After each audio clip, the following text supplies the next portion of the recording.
It's been a rough year for President Barack Obama. Now at the weakest point in his presidency, is it time for him to play nice with Republicans or confront them head on?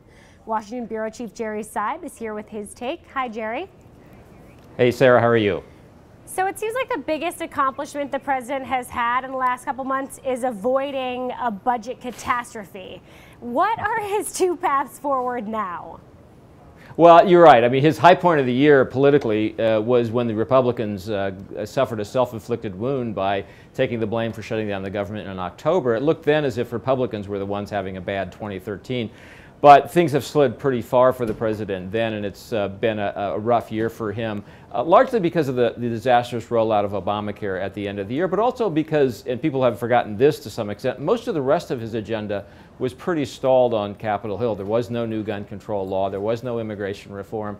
There wasn't much in the way of infrastructure spending, which he's asked for repeatedly. So the question is, as you suggest, where does he go from here? Numbers down. Americans don't trust him because of Obamacare as much as they used to. What do you do to spin out? He does have a strategic choice here, I think. One is to see whether the budget deal at the end of the year, which resolves the question of shutting down the government over a budget fight through the end of 2014, is a sign that Republicans in the House now want to do some business so that everybody gets a little credit in Washington for making the system work better, or whether that's just sort of a blip on the radar screen, that we're going to be back to partisanship and deep divides, and he's better off demonizing Republicans, setting them up as the bad guys, and seeing how well Democrats can do in the 2014 midterm elections. That's the fundamental choice I think the White House faces as the year comes to an end.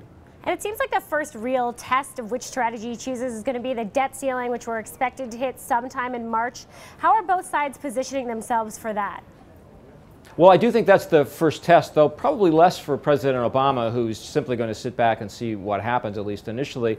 More of a test to see whether House Speaker John Boehner and other leaders there want to avoid a confrontation or want to see a confrontation along the lines of the kind the Tea Party would want when the debt ceiling comes up for lifting in probably early March. You know, it's going to be the test that a lot of Democrats are watching to see whether Republicans want to have a big showdown on a fiscal issue or want to move past not just the budget but the debt ceiling and move on to, say, for example, a real serious attempt to do immigration reform. I think that that's really going to be the moment in which Democrats decide whether there's business to be done in at least the first half of 2014 in Congress or not. Now, let's say that we do see the president adopting this more confrontational posture. What kind of priorities is he going to be pushing for in that case?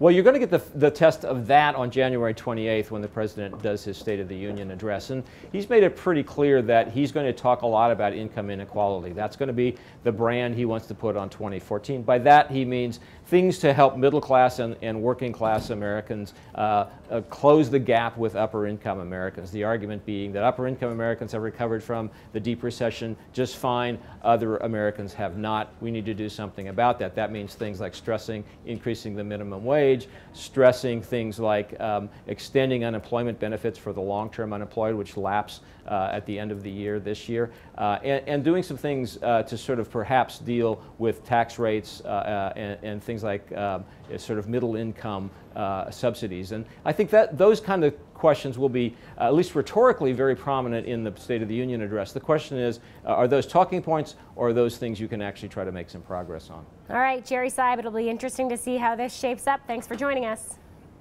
Sure, happy to be with you.